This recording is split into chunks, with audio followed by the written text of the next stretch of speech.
Bienvenidos jóvenes, bienvenidos jóvenes a nuestra segunda hora de clase de hoy miércoles.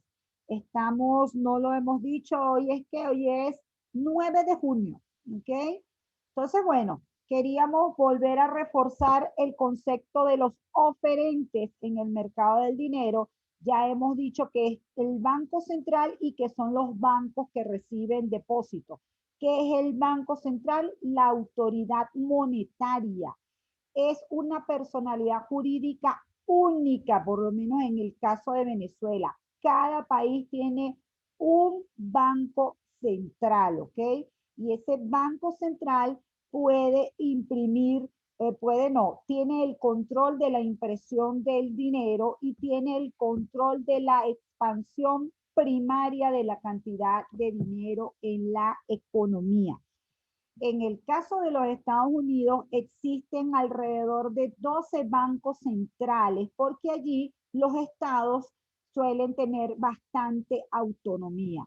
Y entonces lo que existe es un organismo que centraliza todas esas operaciones y que es la Reserva Federal, ¿ok?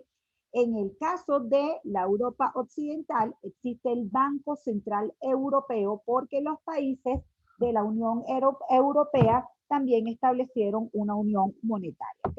Pero entonces es un órgano súper especial dentro de cada economía que se encarga de emitir dinero, que se encarga de regular el sistema financiero, que se encarga de actuar en el mercado de divisas, es el garante en última instancia de la liquidez interna y de la capacidad de pago interna y externa de un país y es el que aplica la política monetaria. ¿Okay? Un ente muy, muy especial.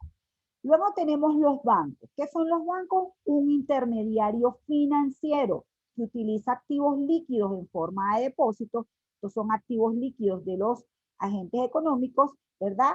Y los utiliza para financiar inversiones menos líquidas de sus prestatarios. Es decir, hace la intermediación financiera. Ojo que esta intermediación financiera siempre genera algo de vulnerabilidad a los bancos porque estos activos líquidos de los depositantes los depositantes suelen querer tener bastante control sobre el movimiento de estos depósitos, en tanto que cuando se presta el dinero se suele prestar a plazos. Entonces los bancos siempre que tienen que estar manejándose muy bien con indicadores de solvencia y de liquidez, ¿ok? Entonces esos son los oferentes del Banco Central. Perdón, esos son los oferentes del mercado del dinero, disculpen. Entonces, tenemos, aquí no vamos a repasar esto porque ya lo hicimos, no vamos a ir directo aquí. Entonces, así como ahora vamos a pasar a hablar de la oferta monetaria. La oferta monetaria entonces es un agregado monetario, así como nosotros calculamos la oferta agregada con el PIB, la oferta monetaria la calculamos con la liquidez monetaria. ¿Y qué es la liquidez monetaria? La liquidez monetaria consta de las monedas y billetes emitidos por el Banco Central más los depósitos. ¿Okay? Ese es el total de la cantidad de dinero en una economía. El Banco Central no controla directamente la cantidad de dinero, sino que hay un agregado que maneja el Banco Central y que se llama base monetaria. Este agregado de base monetaria que maneja el Banco Central está constituido por las monedas y billetes y por una partida que se llama reservas bancarias. Entonces, muy importante tener claro qué son las reservas bancarias. Las reservas bancarias es el dinero que los bancos deben tener en sus cajas fuertes o depositado en el Banco Central. ¿Okay? Repito, es un dinero que o está depositado en el Banco Central o está depositado en las cajas de los bancos o está en monedas y billetes en poder de los bancos. ¿Ok?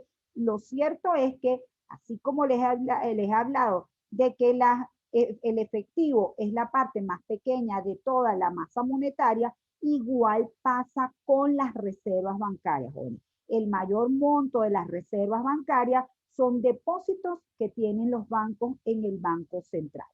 ¿Cómo se calcula esas reservas bancarias? Son un porcentaje de los depósitos. Es decir, los bancos que reciben depósitos tienen que un porcentaje que establezca el Banco Central como mínimo tenerlo en reservas bancarias, pueden tener más de ese porcentaje, y el resto, la diferencia entre los depósitos y el dinero que tienen como reservas bancarias es el que pueden prestar, el que está disponible para prestar a los agentes económicos, ¿ok? Fíjense que ese concepto de reservas bancarias es un concepto que originariamente se utilizaba o se utiliza como garantía para los depositantes. Les había dicho hace un ratico que cuando empezaron a existir estas personas que tenían oro, guardaban el oro de los viajeros y le entregaban esos papelitos que eran billetes para que pudieran hacer sus operaciones. Prontamente fueron entendiendo estos señores que después se convirtieron en bancos que no hacía falta tener el 100% de ese oro guardado allí, sino que con base a ese oro se podía prestar a otras personas y eso iba a ir generando rentabilidad. Es decir, que eso fue desempeñando esa función de los bancos de intermediación, donde por un lado captan recursos y por el otro prestan dinero, ¿ok? Los dueños de ese dinero siguen siendo los dueños de los activos líquidos y ellos necesitan poder mover su dinero o retirar su dinero cuando lo deseen, y por eso los bancos tienen que tener reservas, ¿ok? Tienen que tener un dinero congelado allí para que pueda ser garantía, para que se puedan honrar los compromisos con los dueños de ese dinero, que son los ahorristas, ¿ok?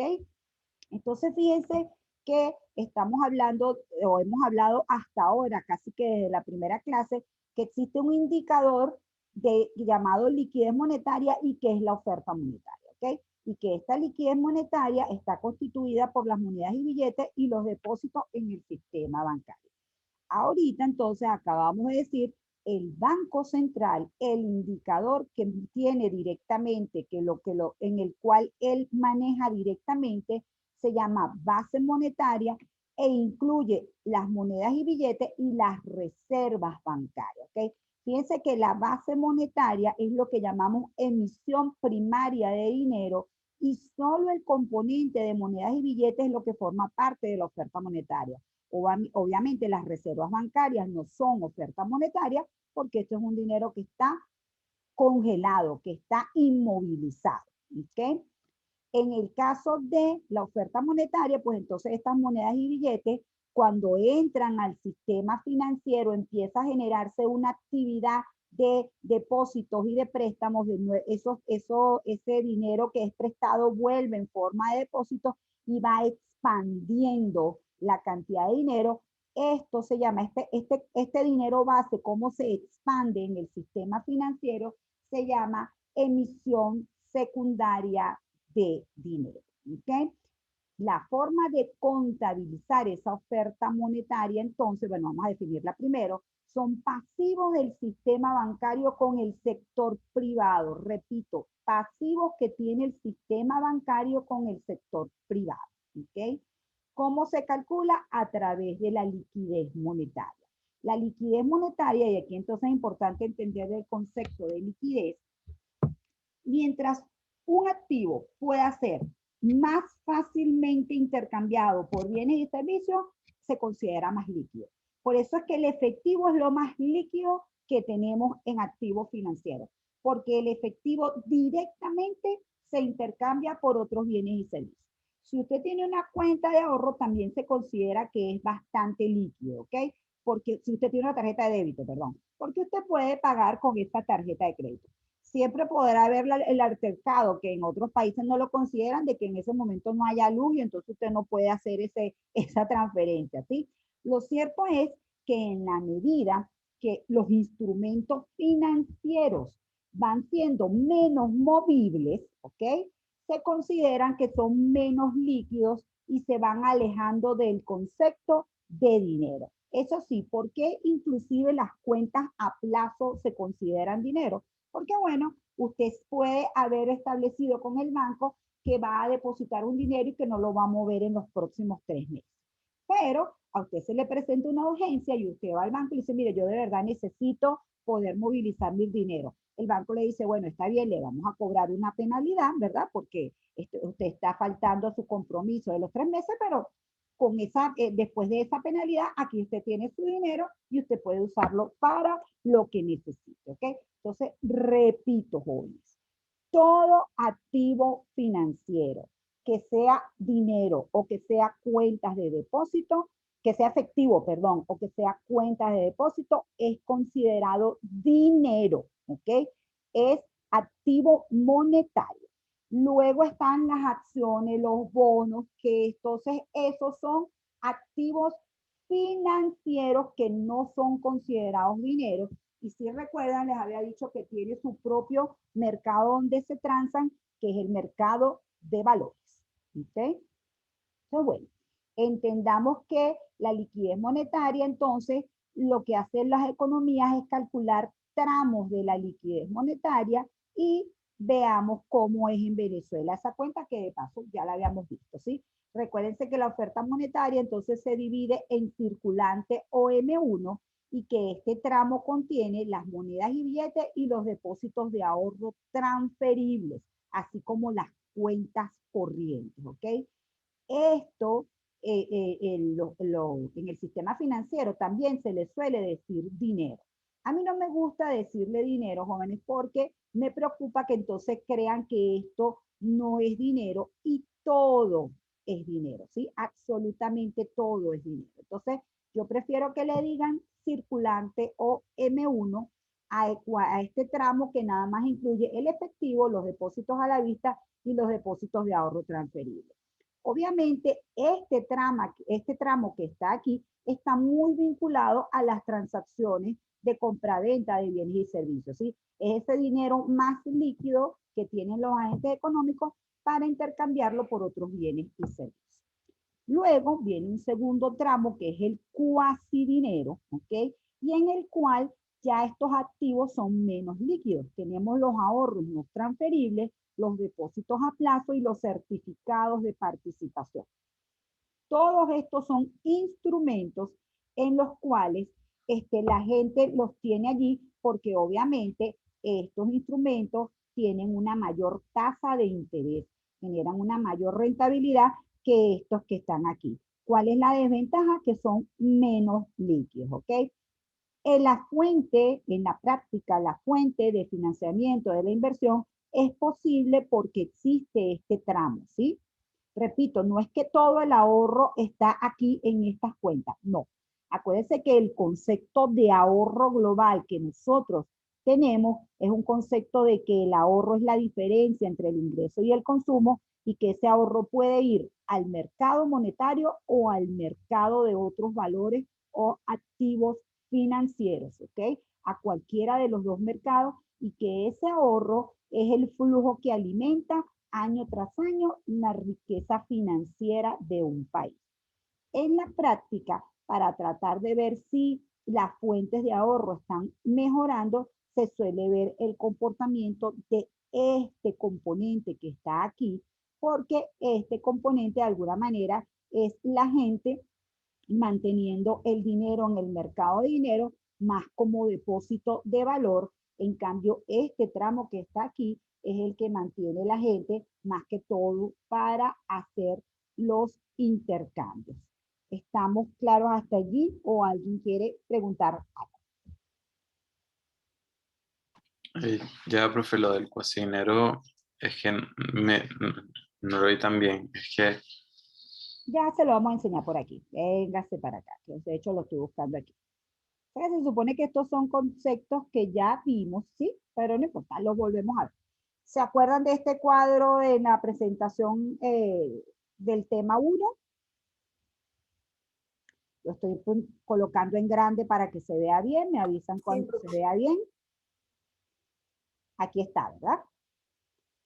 Fíjense, la base de todo, monedas y billetes, ¿verdad? Esa acuñación de monedas y billetes que hacen los bancos centrales.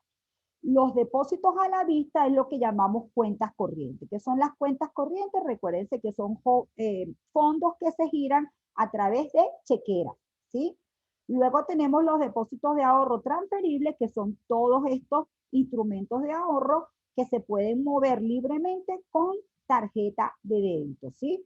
De hecho, si recuerdan o si se han manejado cuentas, en la actualidad es bastante fácil pasar fondos de la cuenta de ahorro a la cuenta corriente, inclusive ahora ni siquiera se hace eso. O se tiene una cuenta de ahorro, se tiene una cuenta corriente, una cuenta de ahorro y se hacen las transacciones. Estamos claros hasta ahí, ¿verdad?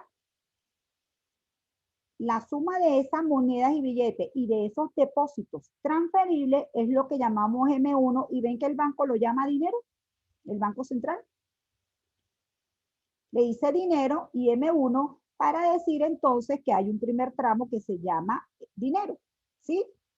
Luego vamos a tener los depósitos de ahorro no transferibles. Estos son depósitos, usted tiene una cuenta de ahorro, pero no la puede mover a 30 días o a 60 días, ¿sí? O sea, usted establece un plazo en el cual no va a transferir ese dinero. Están los depósitos a plazo, que son otro tipo de instrumentos en los cuales usted compra ese instrumento y obviamente todos estos instrumentos le generan una mayor rentabilidad. Están los certificados de participación y si usted suma el depósito de ahorro no transferible, el de depósitos a plazo y el certificado de participación, obtiene lo que se llama el cuasi dinero, ¿ok? Para usted obtener la liquidez monetaria M2, al M1 le suma el cuasi dinero o al dinero le suma el cuasi dinero y usted tiene la liquidez monetaria, es decir, el total de monedas y billetes y depósitos en el sistema bancario. Inclusive hay otro instrumento menos líquido aún que ya casi no se usa, que son las cédulas hipotecarias, ¿sí? Y este instrumento menos líquido nos lleva a un tercer componente de la liquidez monetaria que es M3. ¿Estamos claros hasta aquí? Profe, Repito, todo el tiempo estamos hablando de monedas y billetes y todos estos son depósitos, ¿sí? Todo profe, dígame. ajá, entonces la liquidez monetaria es igual a la oferta monetaria. Correctamente, la liquidez monetaria es la forma de medir la oferta monetaria.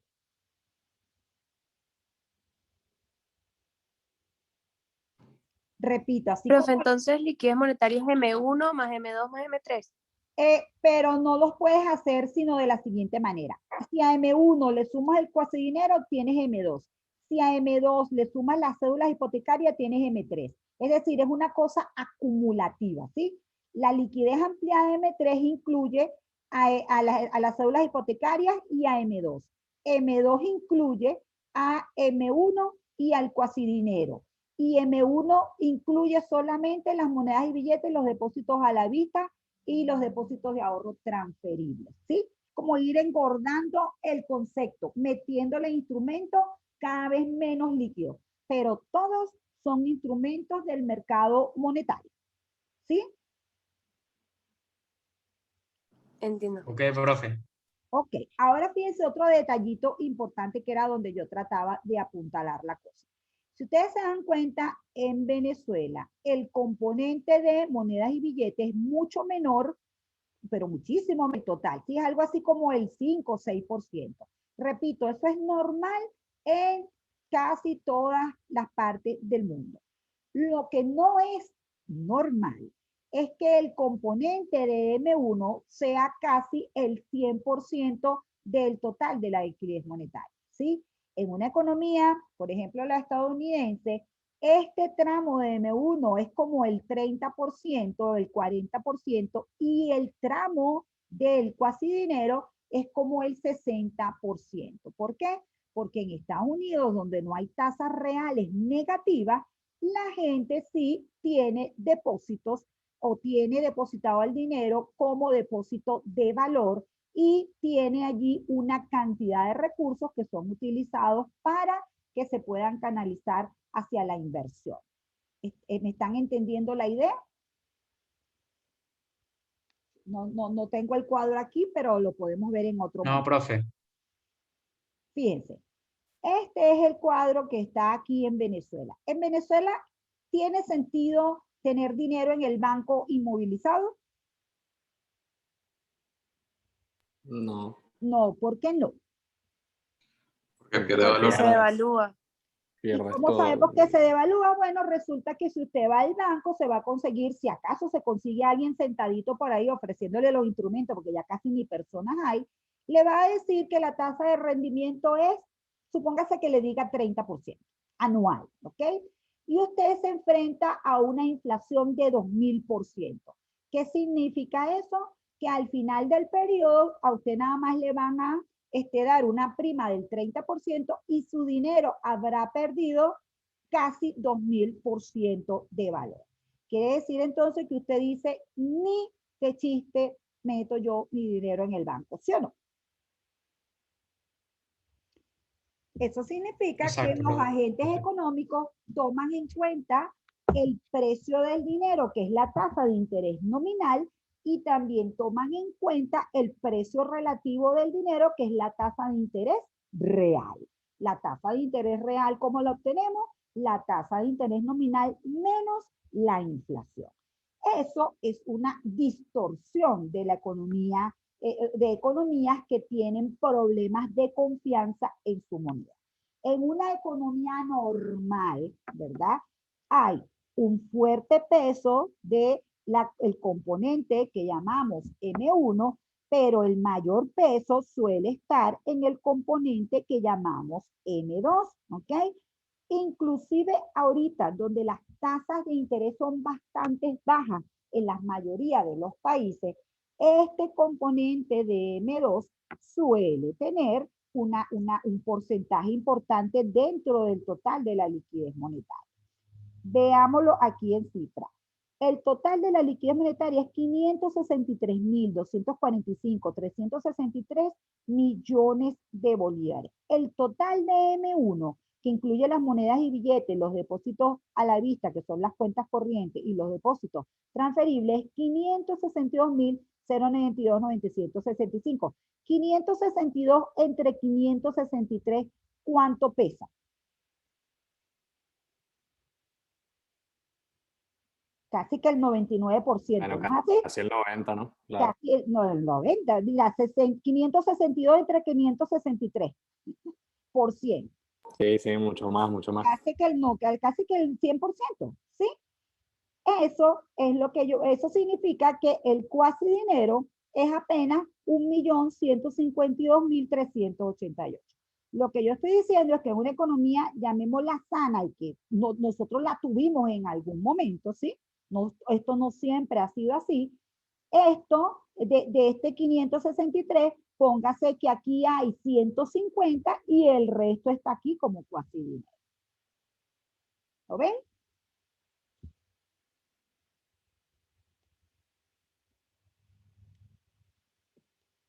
Ya, profe, no entendí. En una economía sana, entonces hay más monedas y billetes que depósitos o al revés, digo. Fíjate. Hay más De depósitos que monedas monedas. y billetes nada más hay este poquito. Oye, déjame, vamos a hacer una cosa. Para la próxima clase les traigo un cuadro distinto, porque de monedas y billetes es esto que está aquí, mi amor, de piezas monetarias. De esto hay poquito en la mayoría de los países. Fíjate que aquí es 12,6 de 563. Y en otros lados también se va a mantener en 5 o 6%. ¿Ok? Eso es lo primero que te estoy diciendo. Lo otro que te estoy diciendo, que los depósitos transferibles, cuando hay economías que no tienen mucha confianza en la moneda, son los que representan muy alto porcentaje dentro de la liquidez. En cambio, en una economía normal, esto va a seguir teniendo importancia porque al final los depósitos transferibles son los que más se utilizan para hacer las transacciones económicas, pero el componente de depósitos menos movilizados de que no son transferibles también tiene un porcentaje importante dentro del total de la liquidez monetaria, ¿sí? La última cifra que recuerdo de Estados Unidos, este porcentaje de depósitos transferibles era como el 40% y este porcentaje de depósitos no transferibles era como el 60%. ¿Ok? Obviamente estamos hablando de países que no se enfrentan a tasas de interés reales negativas. y que no tienen los tremendos problemas de inflación que tenemos. ¿De acuerdo?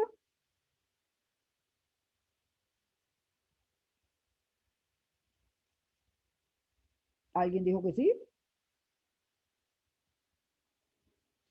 En el caso de la base monetaria, jóvenes, en el caso, ajá, en el caso de la base monetaria, que es el indicador que controla el Banco Central, los componentes son las monedas y billetes, que es esta primera circulación primaria de dinero, y los depósitos que mantiene el sistema financiero dentro del Banco Central. Si se dan cuenta aquí, que es lo que llamamos reservas bancarias. Estas reservas bancarias, repito, reservas bancarias es el porcentaje de depósito de los bancos que se mantiene depositado en el Banco Central. ¿Okay? Fíjense que los bancos tienen estos nombres un poco más exóticos. Depósitos de las sociedades depósitos de la sociedad monetaria de depósito, depósitos de otras sociedades de depósito, depósitos especiales del público, ¿sí? Fíjense que tienen esas categorías. Son depósitos que están en el Banco Central y que obviamente constituyen las reservas bancarias. Vamos a ir entendiendo un poco aquí los balances para que sepamos de lo que estamos hablando. En el caso del Banco Central, vamos a tener la base monetaria, ¿verdad? Como pasivo, y eso va a estar constituido por las monedas y billetes y por las reservas bancarias. En el caso de los bancos, este pasivo son los depósitos, porque esto es los depósitos que vimos ahorita, de depósitos de ahorro, depósitos a plazo, depósitos a la vista, todos los depósitos que los agentes económicos llevan, o estos activos que llevan los agentes económicos a los bancos, ¿verdad? ¿Qué hacen los bancos con este dinero? Una parte la tienen que inmovilizar como reservas bancarias, buena parte la tienen que tener depositada en el Banco Central, y la diferencia es la que pueden prestar, ¿sí? Cuando nosotros decimos los bancos son unos intermediarios financieros que captan el dinero de los ahorristas, es esto. Y se lo prestan a las empresas para que puedan invertir, es este componente que está aquí, ¿ok? De manera que en el caso de los bancos, por el lado de los pasivos tenemos los depósitos y por el lado de los activos tenemos las reservas bancarias y el crédito interno, lo que yo llamo financiamiento bancario. Por el lado del Banco Central, tenemos como pasivo las monedas y billetes y las reservas bancarias, y como activos tenemos unos activos externos netos que son las reservas internacionales y unos activos internos netos que no son más que préstamos que le otorga el banco al sector privado, al sector bancario o al gobierno. ¿Okay? Estos son los balances que de forma más global que podemos tener de los bancos y del Banco Central. ¿Ok? Se repito, es importante que entendamos entonces, por aquí, permítanme aquí, me avisan cuando vean este cuadro que sigue aquí que se llama agregados macroeconómicos. Sí, sí se ve. Perfecto. Entonces, es importante que entiendan que hay un indicador que se llama liquidez monetaria o M2 y que este indicador es el indicador de oferta monetaria o de cantidad de dinero en la economía. Es importante que ese indicador entiendan que está constituido por las monedas y billetes y los depósitos, que además existe otro agregado monetario, que es el que controla directamente el Banco Central y que está constituido por el lado de los pasivos por las reservas bancarias y las monedas y billetes. Este base monetaria lo vamos a llamar dinero primario, y ese dinero, jóvenes, cuando entra al sistema financiero, a esas operaciones de créditos y débitos dentro del sistema financiero, hace que, por ejemplo, una base monetaria de 123.051 se expanda, crezca hasta 296.596.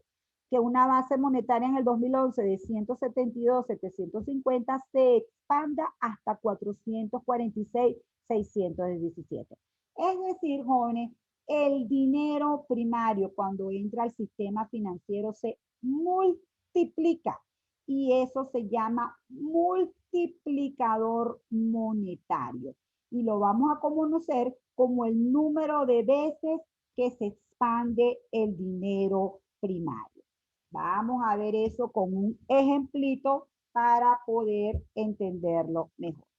Fíjense, me avisan cuando vean esta lámina que dice cómo los bancos crean dinero. Sí, ya sé. Y voy a tratar de ponerla lo más grandota que se pueda. Fíjense, este es por supuesto, es un ejemplo, ¿cómo se llama? Sencillito, en el cual solo tenemos al señor Pedro Pérez haciendo un depósito de 1,000 en un banco, ¿ok?